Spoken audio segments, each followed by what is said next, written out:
Welcome to Tuel. I was trying to think of something witty to come up with. Tuel tips, but it would be better if it was Tuesday. I don't know. Welcome to another session of Tuel Skincare. My name is Lori. I'm CEO, co-owner of Tuel Skincare and Baird & Wax. A couple of weeks ago, I did skin analysis and went through the entire 60-minute. Normally in a class, it could be anywhere from 2 to 4 hours, and I kind of crammed it all into about 60 minutes, and it was so much data that what I thought I'd like to do every couple of weeks is bring in just a portion of it so I can give you skin analysis according to our style in tasty little chunks instead of that enormous thing. So today's subject is going to be dry skin. And instead of just having all of the products out for Tuel, I'm going to go through the characteristics, the physical characteristics, how to determine if you or your clients, because as always we have professional skincare techs on this live IG as well as users of Tuel. And skin analysis for us is always one of the real critical things when it comes to choosing the correct line. Tuel actually has our products color-coded for a skin type. So we have skin types and conditions. And we feel very strongly that it's a very powerful thing to be able to educate ourselves and then educate our clients on their skin with a physical characteristic to back up why we are saying what we see. So today's going to be dry skin. And if you are living with somebody and you have someone there right now, go and grab them, or have a mirror or your phone. It's kind of hard to do it on your phone with it on, because I've tried to do that, it doesn't work. It is best to do in a mirror. But because today is only about dry skin, I'm going to only go through dry skin. And we are talking about skin type. So dry skin as a skin type is skin that has small pores almost everywhere on the face, not including the nose. So dry skin can have acne, be reactive, be mature. It's nothing wrong with it. It is a skin type, just like the length of your legs is the length of your legs. The condition of your skin is affected by your age, your lifestyle, where you live, where you work, how you feel about life, all of those things.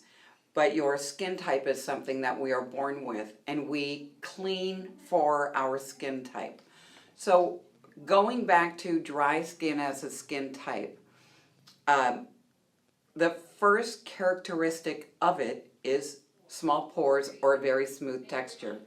So one of the things that I want you to look at either on somebody that you're sitting with or in the mirror is I want you to look at the skin right along your jawline.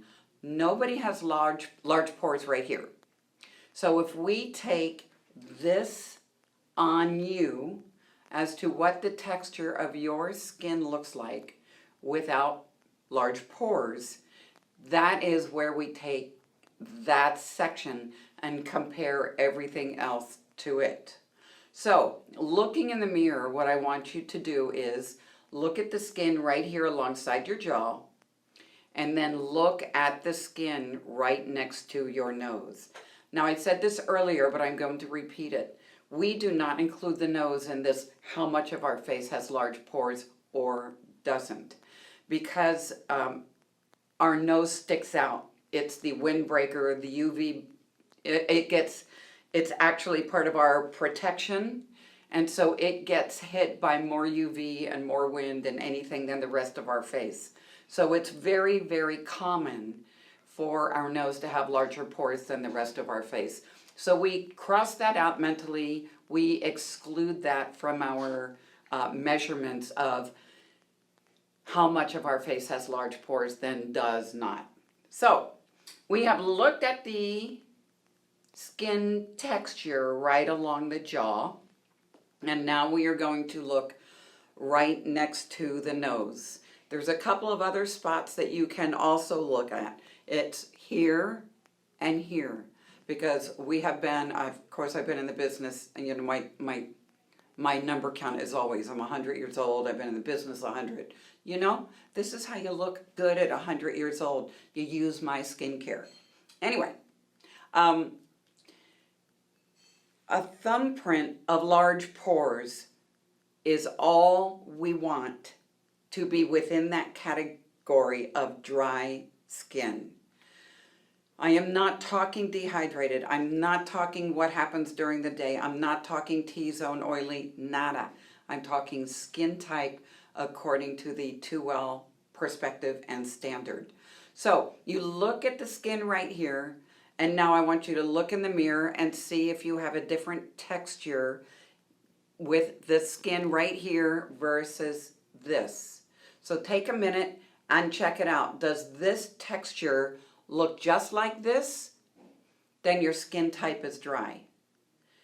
Does this texture look different? In other words, does it look like you have larger pores or a more uneven texture in surface, not in color, okay? If there is a difference in texture, can you cover it up with your thumbs? If you covered it with your thumbs, you are still in that umbrella of dry skin. Now, I have met a few people that have a little smattering of large pores here, or a little smattering of large pores here. We call dry skin the rule of thumb. If you can cover up the different texture or the medium to large pores with your thumbs, then you fall into that category of dry skin. So if you're looking in the mirror and you're saying, well, I can cover it all up, but my skin doesn't feel dry, this is not how your skin feels. This is your skin type according to Tuel.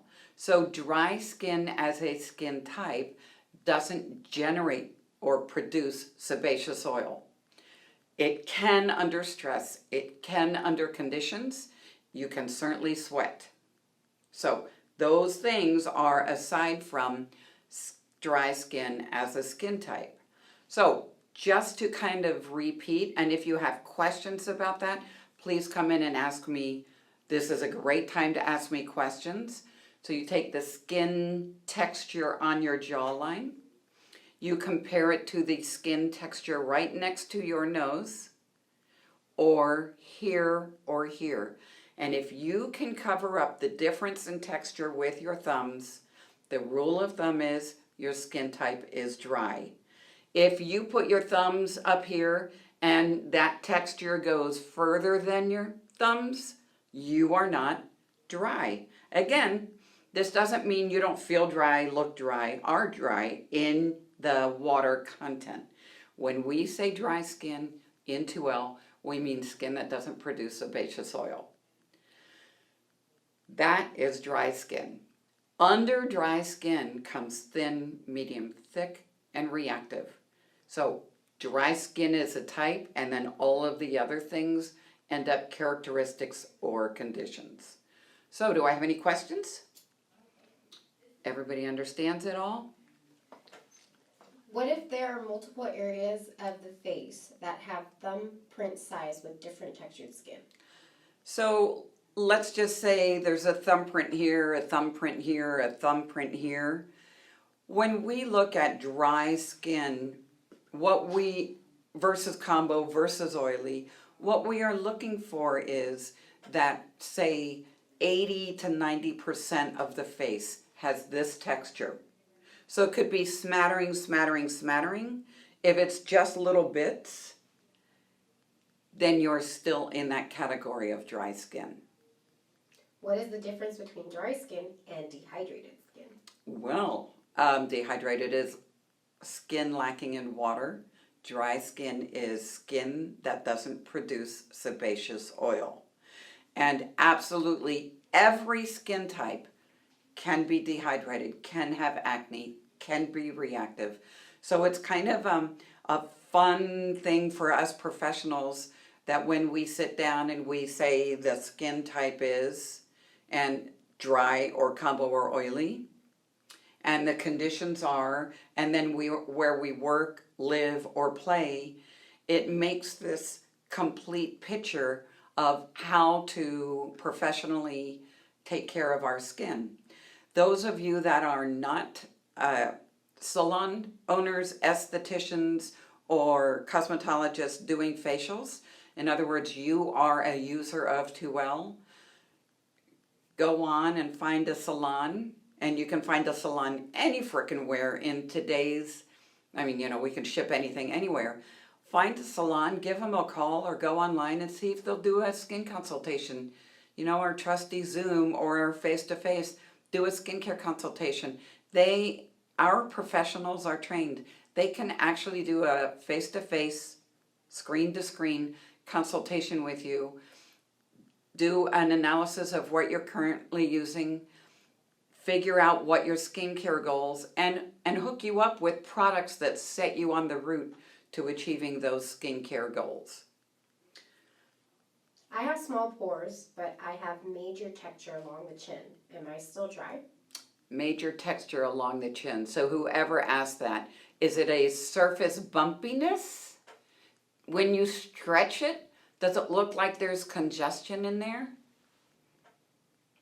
That's the question, because you can have kind of... She said yes. All right, so if you have congested skin, you can still be dry, absolutely. And there is something going on with what you eat, or what you're cleaning with, or what kind of makeup you're wearing, or one of those things that is lending to that congestion. And if you can get rid of the congestion and refine the surface, then you should be able to reduce that appearance and textural difference as well. There's nothing wrong with dry skin or oily skin or combination skin. What we want to do with a professional skincare line is actually learn how to best address it, to balance it and give it all the love and nourishment and protection that it needs based on your skin type and where you live and the conditions and everything that I've been speaking of. Can I be dry with lots of acne on my chin, forehead, and nose? You lucky girl! Or boy, I don't know who asked that. Acne has nothing to do with dry or combo or oily skin. You can absolutely have dry skin and still have acne. Way back, and still to a degree, some people think that acne equals oily, and it's 100% not the case. It's absolutely not the case. There are oily skin, truly oily skin is one of the smallest skin types out there. There aren't that many people that have truly oily skin. So yes, that is possible. And there's also nothing wrong with having dry skin. Again, we go back into there's nothing wrong with any skin type. There is learning how to treat it, cleanse it, balance it so that you love it, whatever skin type you have. Can you use the detox line with dry skin? So you would only use the detox line with dry skin if you have acne. So that's a dry skin with acne. And acne, do you like the subtle way I'm pulling in the products? But I didn't want this to all be about products. I actually wanted to, ta-da! I didn't want you to be staring at the products while we were going through the skin analysis portion of it. So acne is its own subject. Yes, if you have acne, yes, you can use the detox line. It is for acne.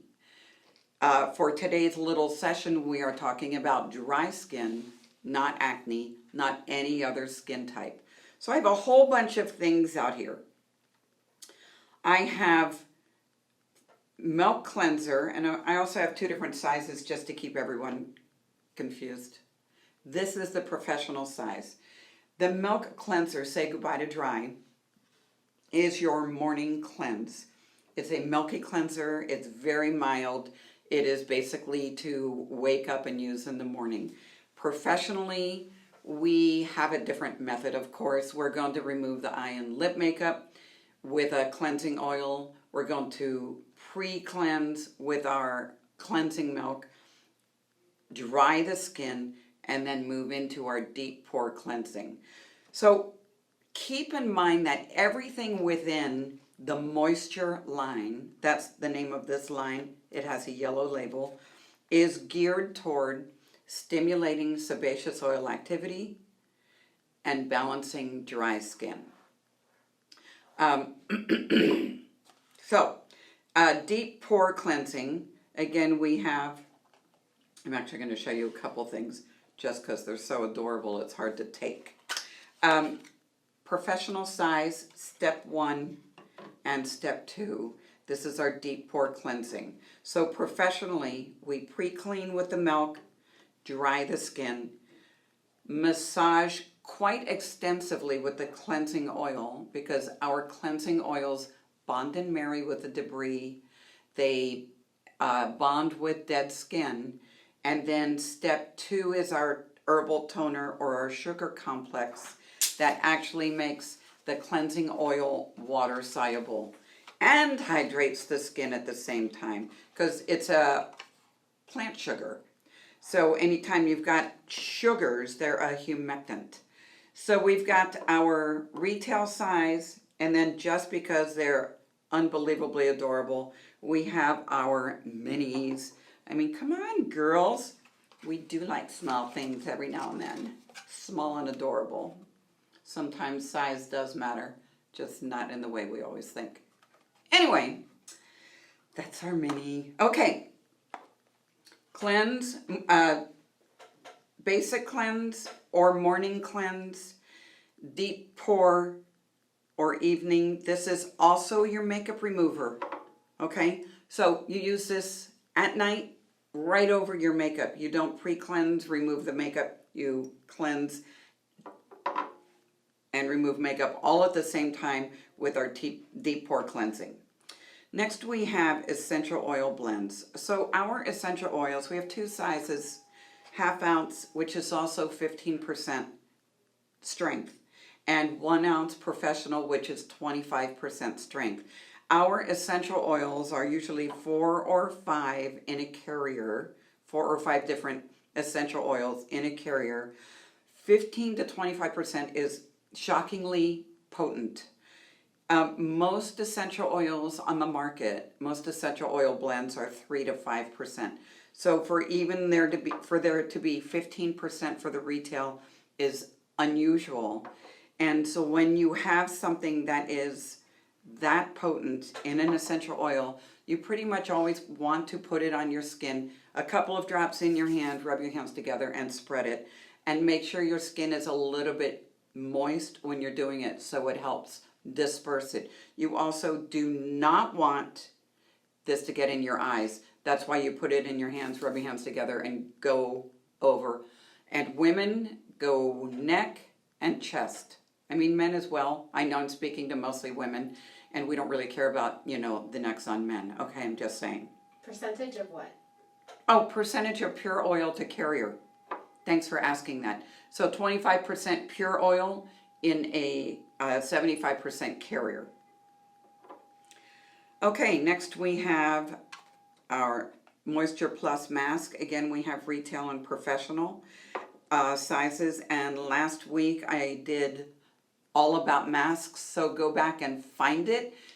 We do post it regularly when we're done with this live, and it breaks down what to do with the mask. Going back into, you're looking at everything for dry skin, not acne, not mature, dry skin, okay? Small pores on most of the face. We have our moisture cream. It's a fairly, not heavy, but fairly rich. I love the way our stuff smells. You can't help it. Cream, generally speaking, we say to use creams at night. We use hydrate sunblock in the morning. And then just because once again I'm going to show you we have travel packs, more adorable things for your use.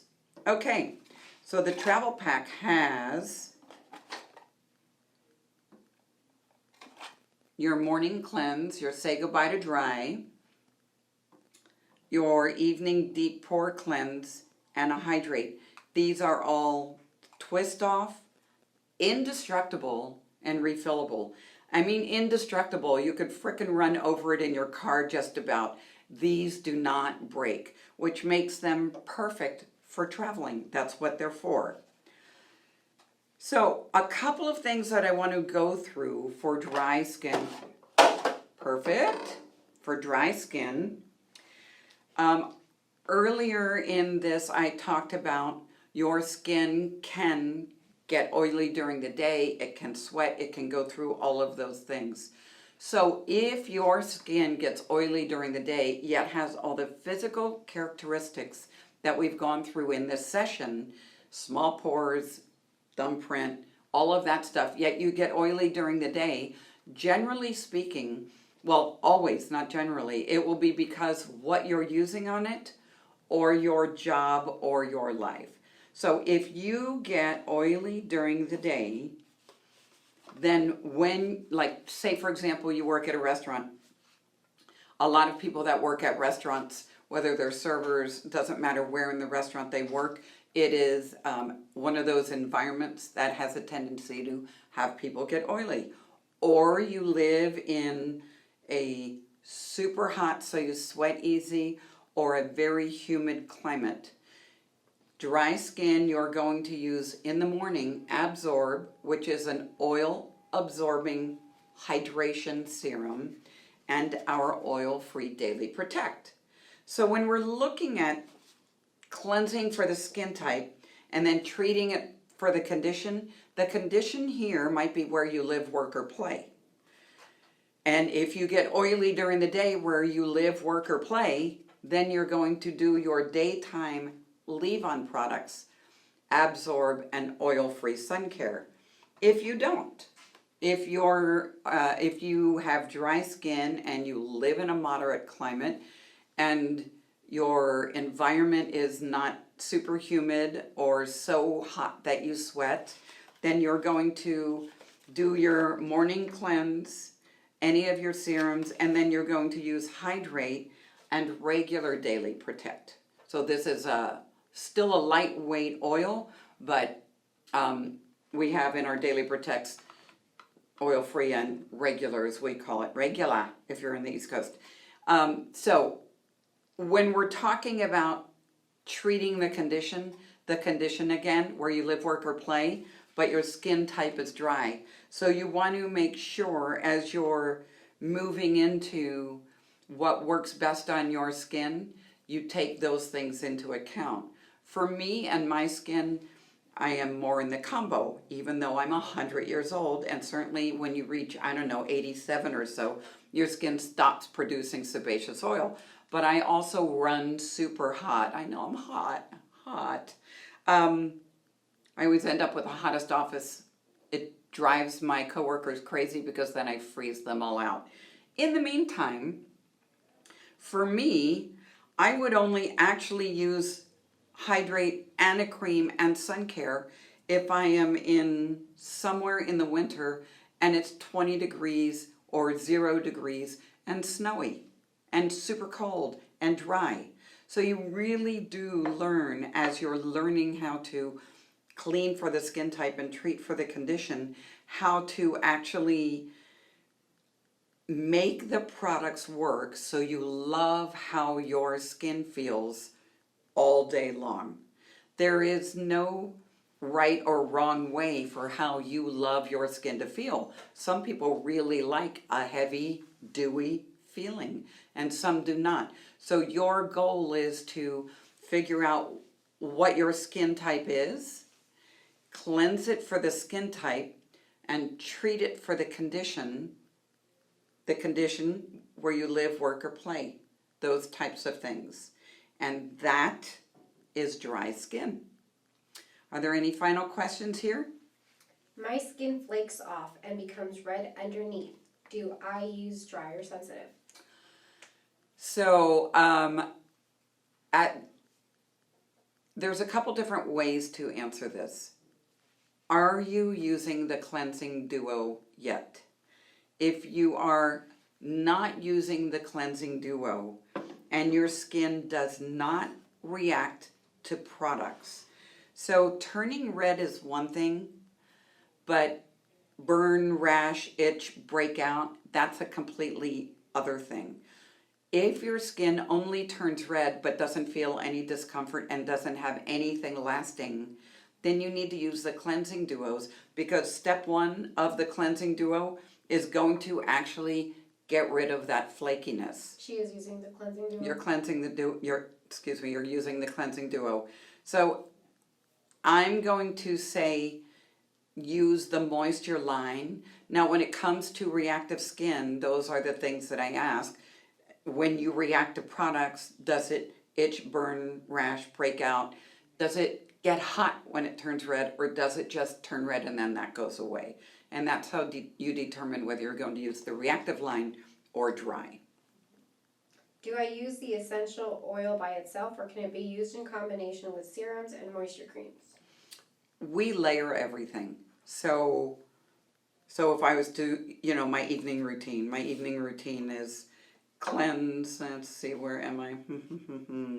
We're going to do, of course, my duo, and then we'll go cleanse, hydrate, essential oil, and night cream. If it's winter, if we're in extreme climates, I will also use a couple of drops of this in the morning. But I do get hot really easy. I do still get oily. I do sweat super easy. I have a tendency to only use the essential oil, which I adore. Every single one of these are my favorite product. This is my favorite product. But I will pretty much only use this in the morning if I'm in a very extreme climate.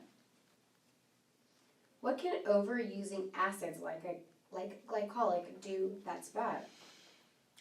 Well, first of all, acids are to exfoliate. So imagine, how can I describe this? What are you trying to accomplish by exfoliating to that extent? And I'm not saying you that asked the question, I'm saying one in general. If we have a scrub and we scrub every day, what are we scrubbing? What's our goal? Are we actually rinsing off the dead skin and keeping our skin pH neutral? Or are we inflaming and irritating with an acid, with a scrub, to a point where your skin ends up compromised because you are over exfoliating? If your skin is thick enough and it can tolerate it, and it's necessary, I don't think, I say necessary and then I go right back into, I don't think it's necessary for everybody to use glycolic every single day. The only thing you can do is heal and balance your skin and tiptoe in with the exfoliation products to get to a point where your skin's super happy and it's never irritated. You never want to inflame or irritate your skin. You just don't. Can you recap what products are best for oily skin type but dehydrated? Well, this session is all about dry skin. So I'm not going to go into best for oily skin or combination skin or mature or reactive. Right now we're in dry skin. So if your skin type has the characteristics of dry, but you get oily during the day, then you're going to use Absorb, and Daily Protect Oil Free for your daytime finishing products. I will do all of the other skin types in a session. So I will go through the characteristics and then I will go through the products that go along with it.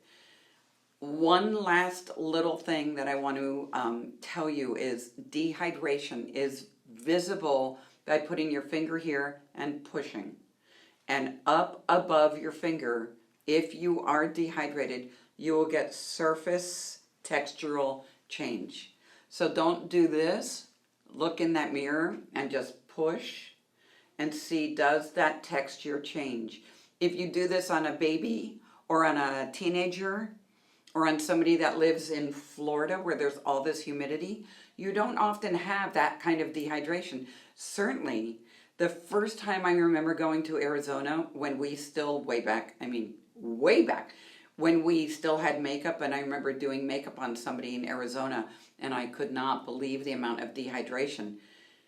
That was super easy to see. But push here and check for dehydration.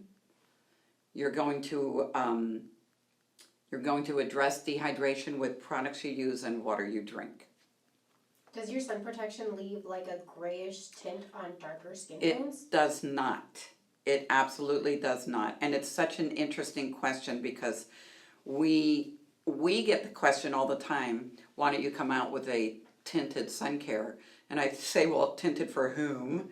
I mean, what I like to tell people, if you want a tinted for you sun care, then get a foundation for you, put them both in your hand, and tint your sunscreen with your foundation that already matches your skin. And that's how you'll have it tinted for you, not for anybody else.